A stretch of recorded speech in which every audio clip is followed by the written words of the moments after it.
जी बेटा, तो हम टॉर्क के बारे में हम पढ़ रहे थे। प्रीवियस वीडियो में मैंने आपको बताया था कि अगर if line of action of force passes through the pivot point, तो मोमेंट आर्म क्या है ऐसी फोर्स का ज़ीरो, तो ऐसी फोर्स जो है वो टॉर्क भी क्या प्रोड्यूस करेगी, ज़ीरो। तो हम देखते हैं कि भाई यहाँ पे हमारे पास एक रॉड है जिसको हम क्या बोलते हैं भाई, मीटर रॉड हो सकता है जिसकी लेंथ क्या होती है 1 मीटर, तो कोई सा भी रॉड हो सकता है। तो इस पे अगर हम देखें तो ये पॉइंट क्या है, ओ पॉइंट पिवट पॉइंट है, यानी कि इस पॉइंट के अबाउट टॉर्क जो है वो यूँ रोटेट कर सकता है। तो हम देखते हैं कि जी एंगल थीटा की डिपेंडेंस जो है वो किस तरह से है, एंगल थीटा पे टॉर्क किस तरह से डिपेंड करता है। तो सबसे पहले तो हमें यहाँ पे देखना पड़ेगा, ये हमारे पास पॉइंट जो है वो कोई पॉइंट P है, और इस पॉइंट P को हम कह सकते हैं कि ये point of application of force है, point of application of force. और इसको हम क्या कहेंगे, ये पिवट पॉइंट है, ये पिवट पॉइंट आ गया। तो हम जानना चाहते हैं कि जी इस पॉइंट P का position vector with respect to pivot point वो क्या है। तो मैं सिंपली क्या करूँगा, पॉइंट P को इस पॉइंट O से एक लाइन की मदद से मिला देता हूँ इस तरह से, और इस पॉइंट P की तरफ ही एक एरो हेड लगा दूँ, तो ये क्या होगा, पॉइंट P का पोजीशन वेक्टर, जिसको मैं R से प्रेजेंट करता हूँ, ये R है। तो हम देखते हैं कि अगर इस पॉइंट P पे एक फोर्स लग रही है और फोर्स की डायरेक्शन क्या है, इस तरह से है, ये फोर्स यूँ इस डायरेक्शन में लग रही है, अगर ये फोर्स F1, तो क्या F1 फोर्स की वजह से इस रॉड में टॉर्क प्रोड्यूस हो सकता है, टर्निंग इफेक्ट प्रोड्यूस हो सकता है। तो हम देखेंगे कि भाई पोजीशन वेक्टर, पॉइंट P का पोजीशन वेक्टर R भी इसी डायरेक्शन में है, फोर्स की डायरेक्शन भी यही है, तो इन दोनों के दरमियान एंगल थीटा क्या है, 0। तो जब एंगल थीटा यहाँ पे 0 होगा तो क्या टॉर्क प्रोड्यूस होगा। तो हम देखते हैं भाई टॉर्क का रिलेशन क्या है, RF साइन ऑफ थीटा। तो मैं यहाँ पे साइन 0 डिग्री पुट करूँगा तो साइन 0 आंसर क्या देगा, 0। तो इसका मतलब यहाँ पे टॉर्क जो है वो क्या होगा, टर्निंग इफेक्ट क्या होगा, 0। तो इसका मतलब जहाँ पे अगर हम बात करें कि angle between position vector and force vector 0 है, तो कोई टॉर्क यहाँ पे प्रोड्यूस नहीं होगा। तो T1 की बात कर रहा हूँ, तो T1 जो है ये क्या है बेटा, 0। इस तरह से एक फोर्स और लगाते हैं, ये फोर्स इस डायरेक्शन में है, तो ये फोर्स F2 है, तो क्या ये टॉर्क प्रोड्यूस करेगी, हम कहेंगे बिल्कुल ये टॉर्क प्रोड्यूस करेगी, क्योंकि R के साथ इस F2 का कुछ एंगल है। इस पोजीशन वेक्टर को हम फ्री वेक्टर मानते हुए अगर हम इसको स्लाइड करते हैं, इस पोजीशन वेक्टर R को इतना स्लाइड करें कि R की टेल जो है वो यहाँ पे आ जाए, तो हम देखेंगे कि ये हमारे पास इस पॉइंट पे ये क्या है, पोजीशन वेक्टर, इसको हम पोजीशन वेक्टर R कह सकते हैं। हमने सिर्फ क्या किया है, पोजीशन वेक्टर R को फ्री वेक्टर मानते हुए हमने इसको स्लाइड किया, इसकी टेल को इस पॉइंट पे मिला दिया। तो हम देखते हैं जी पोजीशन वेक्टर R और F2 के दरमियान एंगल क्या है, ये एंगल क्या है बेटा, थीटा एंगल है, ये 0 नहीं है और 90 भी नहीं है। तो टॉर्क क्या होगा, मैक्सिमम और मिनिमम टॉर्क के दरमियान कुछ वैल्यू मिलेगी। इस तरह से अगर मैं कहूँ कि जी एक फोर्स F2 यहाँ पे लग रही है, ये फोर्स क्या है बेटा, F2 फोर्स, F3 फोर्स है, तो क्या F3 भी कोई टॉर्क प्रोड्यूस करेगी, जाहिर सी बात है, फोर्स इस डायरेक्शन में लग रहे हैं, तो ये इस रॉड में टर्निंग इफेक्ट प्रोड्यूस होगा। और इसका एंगल अगर हम देखें R पोजीशन वेक्टर के साथ इस F3 का एंगल, तो ये एंगल क्या है, इस एंगल की निस्बत ज़्यादा एंगल है। और अगर मैं एक फोर्स और भी लगा दूं यहाँ पे, जिसको हम कहें कि जी ये हमारे पास F4 फोर्स है, तो क्या ये भी कोई टर्निंग इफेक्ट प्रोड्यूस करेगी इस रॉड में, ये फोर्स। तो हम देखेंगे इस F4 का एंगल तो पोजीशन वेक्टर के साथ क्या है, 90। तो इसका मतलब क्या है, F4 जो है वो सबसे ज़्यादा टॉर्क प्रोड्यूस करेगी। तो इसका मतलब अगर यहाँ पे इस तरह का क्वेश्चन हो कि जिसमें F1 फोर्स भी लग रही है, F2 फोर्स भी लग रही है, F3 भी, F4 भी, और क्वेश्चन आ जाए कि विच of the following force can produce maximum torque, तो हम क्या कहेंगे कि F4 का एंगल चूँकि R के साथ क्या है, मैक्सिमम 90 डिग्री, तो इसका मतलब क्या है, यहाँ पे टॉर्क क्या है, मैक्सिमम। यानी कि इन सारी फोर्सेस की मैग्नीट्यूड्स अगर इक्वल भी हैं, तो जिसका एंगल पोजीशन वेक्टर के साथ ज़्यादा है जिस फोर्स का, उसका टॉर्क भी क्या होगा, सबसे ज़्यादा। तो मैं कहूँ कि अगर इस क्वेश्चन में अगर हम देखें कि सारी फोर्सेस इक्वल मैग्नीट्यूड की हैं, F1, F2, F3, F4 के बराबर है, ये सारी फोर्सेस अगर इक्वल हैं, तो भी सबसे ज़्यादा टॉर्क जो है वो कौन प्रोड्यूस कर रही है, F4 फोर्स। तो हम यूँ कह सकते हैं कि इस केस में टॉर्क T1 0 है, less than T2, less than T3 और लेस देन T4। तो T4 का एंगल 90, तो 90 एंगल होने की बिना पे हम इसको कह सकते हैं कि यहाँ पे टॉर्क क्या है, ये मैक्सिमम है। तो बेटा टॉर्क के हवाले से अगर हम बात करें तो जैसे यूँ क्वेश्चन भी बन सकता है। एक क्वेश्चन आपके सामने मैं यहाँ पे प्लेस करता हूँ कि एक रॉड है, इस रॉड पे जो है ये हमारे पास 1 मीटर रॉड है, इस पे लग रही है बेटा फोर्स, ये पिवट पॉइंट O है और पॉइंट P पे क्या लग रही है, फोर्स। और फोर्स की डायरेक्शन क्या है जी, ये डायरेक्शन फोर्स है, F डायरेक्शन। अब ऑब्वियसली इस पॉइंट P का पोजीशन वेक्टर अगर हम देखेंगे तो क्या होगा, ये पोजीशन वेक्टर R है, ये पोजीशन वेक्टर R है। तो R का P F के साथ कुछ एंगल है, तो यहाँ पे भी टॉर्क प्रोड्यूस होगा। तो हम देखते हैं कि जी अगर मैं इसको बोलूँ ये एक्स एक्सिस है, एक्स एक्सिस के अलॉन्ग क्या है, पोजीशन वेक्टर। तो पोजीशन वेक्टर का एंगल F के साथ क्या है, थीटा।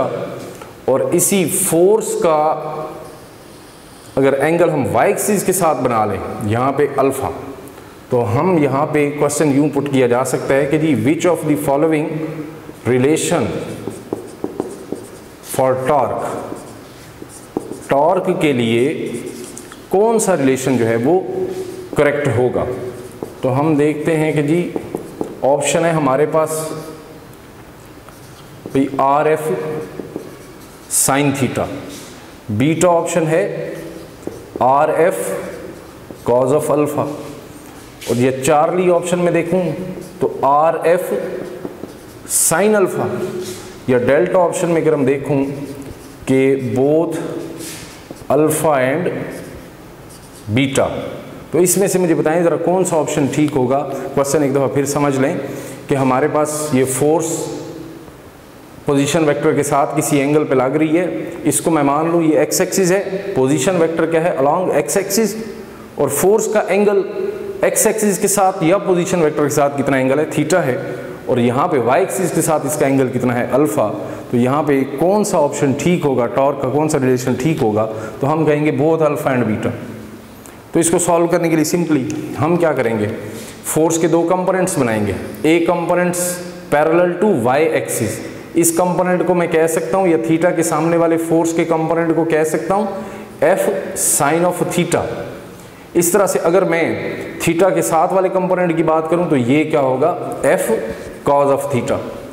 अगर मैं अल्फा एंगल से इस फोर्स के 2 कंपोनेंट्स बनाऊँ with respect to angle alpha, तो हम कहेंगे अल्फा के जो सामने जो कंपोनेंट बनेगा अल्फा के सामने, तो इसको क्या बोलूँगा, F sine alpha, F sine alpha.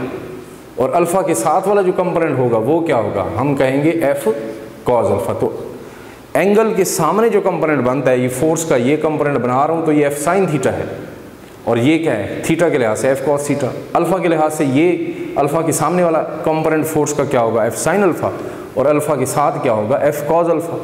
तो आप यहाँ पे देख सकते हैं कि जी एफ साइन थीटा, अगर मैं थीटा को डिस्कस कर रहा हूँ, थीटा यहाँ पे हम डिस्कस कर रहे हैं, तो फोर्स का वो कंपोनेंट जो पोजीशन वेक्टर के साथ क्या हो, परपेंडिकुलर हो, टॉर्क प्रोड्यूस करता है। तो इसका मतलब यहाँ पे जो एफ साइन थीटा है, ये एफ साइन थीटा, ये कंपोनेंट बेटा क्या है, फोर्स का वो कंपोनेंट है जो इस आर के साथ परपेंडिकुलर है।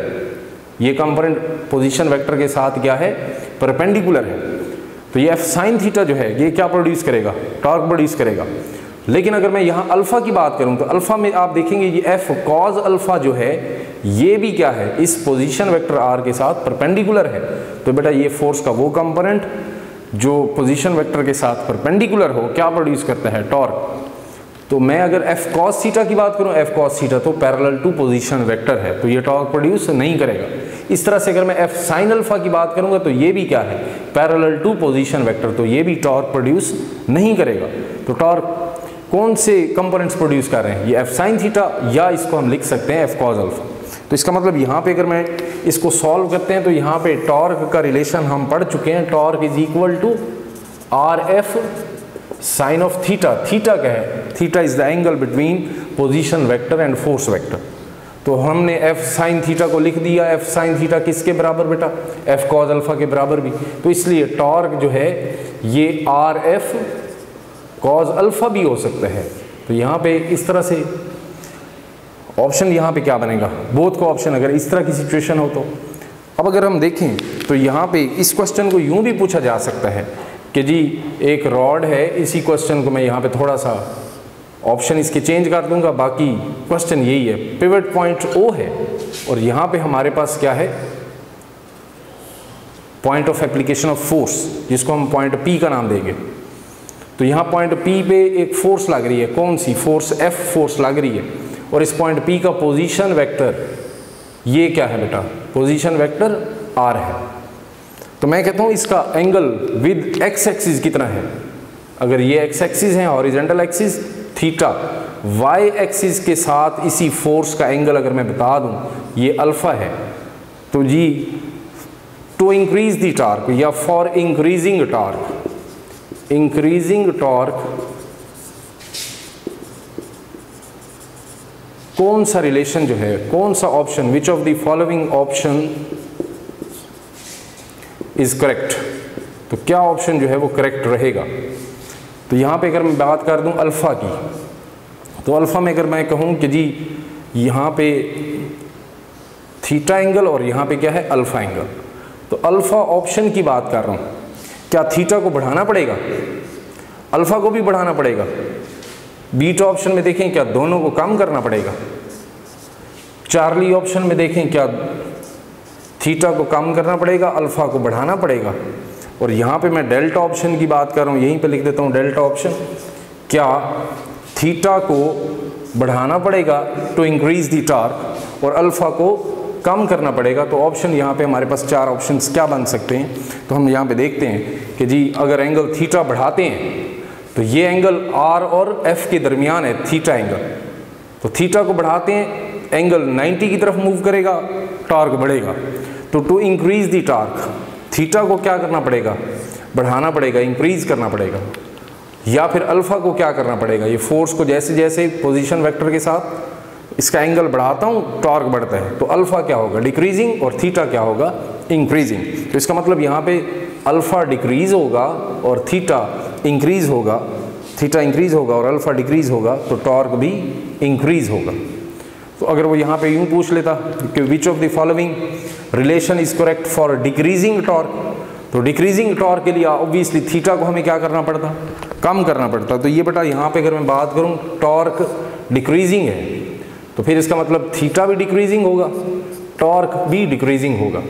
तो इस केस में अल्फ़ा क्या होगा बेटा, अल्फ़ा इंक्रीजिंग होगा और टॉर्क क्या होगा बेटा डिक्रीजिंग। तो यूँ भी क्वेश्चन वो पूछ सकता है आपसे कि डिक्रीजिंग टॉर्क के लिए फिर ऑप्शन क्या बनेगा, कि आप थीटा को क्या करेंगे डिक्रीज, थीटा को क्या करेंगे डिक्रीज और अल्फ़ा को क्या करेंगे इंक्रीज। तो डिक्रीजिंग टॉर्क के लिए ऑप्शन चार्ली है, इंक्रीजिंग टॉर्क के लिए ऑप्शन क्या है, यहाँ पे हमारे पास डेल्टा है। तो अब बात करेंगे हम मैग्नीट्यूड के हवाले से, इस टाइप के क्वेश्चंस वो आपसे पूछ सकते हैं। अब हम डायरेक्शन के हवाले से भी बात करेंगे कि what is the direction, direction of torque. तो ये बेटा हमारे पास इसका आखिरी पॉइंट है टॉर्क के हवाले से। तो डायरेक्शन ऑफ टॉर्क के हवाले से हमने कहा कि G N unit vector torque की डायरेक्शन बताता है। तो हम यहाँ पे ज़रा देखें कि एक्स वाई प्लेन में ही हम टॉर्क को डिस्कस करते हैं कि जी एक्स वाई प्लेन में ये बेटा देखें हमारे पास लेट्स सपोज किसी पॉइंट का पोजीशन वेक्टर है आर और इस पॉइंट पे फोर्स लग रही है इस डायरेक्शन में। मैं इस फोर्स को यूं दिखा देता हूँ कि ये फोर्स है, पोजीशन वेक्टर आर इस पॉइंट पी का, बल्कि सॉरी ये हमारे पास पॉइंट पी का पोजीशन वेक्टर है और ये हमारे पास क्या है फोर्स, इस डायरेक्शन में फोर्स लग रही है, आर और एफ के दरमियान एंगल क्या होगा थीटा। तो अगर हम यहाँ पे देखें तो टॉर्क के रिलेशन में हम पढ़ते हैं torque is equal to r f sine theta, यानी कि फोर्स का वो कंपोनेंट जो पोजीशन वेक्टर के साथ परपेंडिकुलर है वो क्या करेगा टॉर्क प्रोड्यूस करेगा। तो यहाँ पे हमें दो कंपोनेंट्स बनाने पड़ेंगे फोर्स के। एक कंपोनेंट बेटा देखो कैसे होगा, जो आर के क्या होगा परपेंडिकुलर, और एक कंपोनेंट क्या होगा जो आर के पैरेलल होगा। तो अगर हम देखें तो इसको हम थीटा के सामने वाले फोर्स के इस कंपोनेंट को क्या बोलेंगे, एफ साइन थीटा, और साथ वाले थीटा के साथ वाले एफ के इस कंपोनेंट को क्या बोलेंगे, एफ कॉज अल्फा। यानी कि मैं लिखूँ यहाँ पे F cause alpha, cos theta, तो एफ कॉज थीटा आर के पैरेलल है, एफ साइन थीटा आर के परपेंडिकुलर है। तो एफ साइन थीटा क्या है, टॉर्क प्रोड्यूस करेगा। तो जब हम यहाँ पे लिखते हैं कि torque is equal to r cross f, तो हम क्या करते हैं, इसकी डायरेक्शन के लिए फर्स्ट वेक्टर को रोटेट करते हैं टुवर्ड्स दी सेकंड वेक्टर। तो आर को अगर मैं रोटेट कर दूं फोर्स की तरफ, तो thumb will point out the direction of torque. R cross f में फर्स्ट वेक्टर को रोटेट करता हूं towards the force vector second vector. तो इस तरह से राइट हैंड रूल से हम इसकी डायरेक्शन मालूम कर सकते हैं। तो इसकी डायरेक्शन के लिए बेटा क्या है, इस फार्मूला में अगर हम देखें तो इसकी डायरेक्शन के लिए right hand rule of cross product, right hand rule of cross product of position vector r and force vector f. तो बेटा ये राइट हैंड रूल क्या है, rotate the first vector toward second vector, thumb will point out the direction. तो बेटा ये direction thumb की तरफ है, आउटवर्ड है, outward normal to the surface of the white board या plane of the white board. तो आप देखेंगे भाई इसको मैं शो करने के लिए कैसे लिखूंगा कि आर को एफ की तरफ रोटेट किया, थंब बाहर है, मैंने यहाँ पे यूं लिख दिया, ये हमारे पास क्या है, एन यूनिट वेक्टर, यानी कि ये हमारे पास डायरेक्शन टॉर्क की है, यानी कि आर क्रॉस एफ की डायरेक्शन है। तो अगर मैं यहाँ पे टॉर्क को यूं लिख दूं कि torque is equal to f cross r, तो मैं अब यहाँ पे फोर्स को आर की तरफ रोटेट करूंगा, फोर्स को आर की तरफ रोटेट करूंगा, तो थंब क्या होगा, into the plane of white board. ये क्या है, are cross f, out of the plane of white board, जबकि एफ क्रॉस आर क्या होगा, into the plane of white board. इसको शो करने के लिए यहाँ पे मैं एक और लाइन ड्रॉ कर देता हूँ जो आपको एफ क्रॉस आर की डायरेक्शन बताएगा। तो आप देखेंगे ये हमारे पास क्या होगा बेटा, एफ क्रॉस आर की डायरेक्शन। तो देखते हैं जी, आर क्रॉस एफ और एफ क्रॉस आर में एंगल कितना है, तो आप कहेंगे 180 डिग्री। तो इसका मतलब ये दोनों वेक्टर्स एफ क्रॉस आर या आर क्रॉस एफ दोनों एक ही डायरेक्शन में नहीं है, इनकी मैग्नीट्यूड तो इक्वल होगी बट इनकी डायरेक्शन क्या, अपोजिट। तो आप इस तरह से कह सकते हैं कि मैं अगर टॉर्क आर क्रॉस एफ को लेता हूँ T1 के बराबर और एफ क्रॉस आर को लेता हूँ T2 के बराबर, तो ये दोनों टॉर्क्स इक्वल टॉर्क्स नहीं है। इन दोनों टॉर्क्स की मैग्नीट्यूड की अगर हम बात करूं, मैग्नीट्यूड तो ये तो इक्वल हो सकती है T2, लेकिन इन दोनों की डायरेक्शन सेम नहीं है। तो मैं इसलिए टॉर्क T1 को T2 के बराबर नहीं लिख सकता, क्योंकि इन दोनों टॉर्क्स का अगर एंगल देखें थीटा, वो क्या है 180 डिग्री। तो r cross f and f cross r, r cross f and f cross r के दरमियान एंगल क्या होता है 180। तो यहाँ से यूं भी MCQs बन सकते हैं। बाकी अगर हम देखें तो हम अगर टॉर्क के हवाले से आर क्रॉस एफ लिख रहे हैं, तो टॉर्क की बात करें तो टॉर्क का डॉट प्रोडक्ट पोजीशन वेक्टर के साथ क्या है, तो हम देखते हैं कि टॉर्क जो है आर क्रॉस एफ है, टॉर्क की डायरेक्शन क्या है, out of the plane of paper, जबकि out of the plane of paper या out of the plane of white board. तो हम देखते हैं कि जी ये तो प्लेन में मौजूद हैं, जबकि वो प्लेन में टॉर्क जो है वो प्लेन में मौजूद नहीं है। तो इसलिए टॉर्क का एंगल आर के साथ क्या होगा, देखो बेटा ये टॉर्क है, टॉर्क का एंगल आर के साथ क्या है 90, एफ के साथ भी क्या है 90, इस प्लेन के साथ भी क्या है एंगल 90। तो इसलिए टॉर्क और पोजीशन वेक्टर की बात करूं, इन दोनों का एंगल चूंकि 90 है, तो 90 एंगल पे डॉट प्रोडक्ट क्या होता है 0। इस तरह से टॉर्क का फोर्स के साथ डॉट प्रोडक्ट मालूम करूंगा तो वो भी क्या होगा बेटा 0।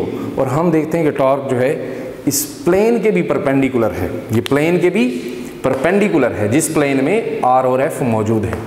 तो टॉर्क का एंगल विद आर, अगर मैं यूं आपको दिखाऊं कि टॉर्क का angle, torque r cross f out of the plane of white board, तो टॉर्क का एंगल विद आर क्या होगा 90, एफ के साथ भी एंगल क्या है देखें बेटा 90। तो इस तरह से टॉर्क का आर के साथ डॉट प्रोडक्ट या टॉर्क का फोर्स के साथ डॉट प्रोडक्ट क्या होगा, आंसर 0, बिकॉज इन दोनों का एंगल क्या है जी 90 है। Thank you ji.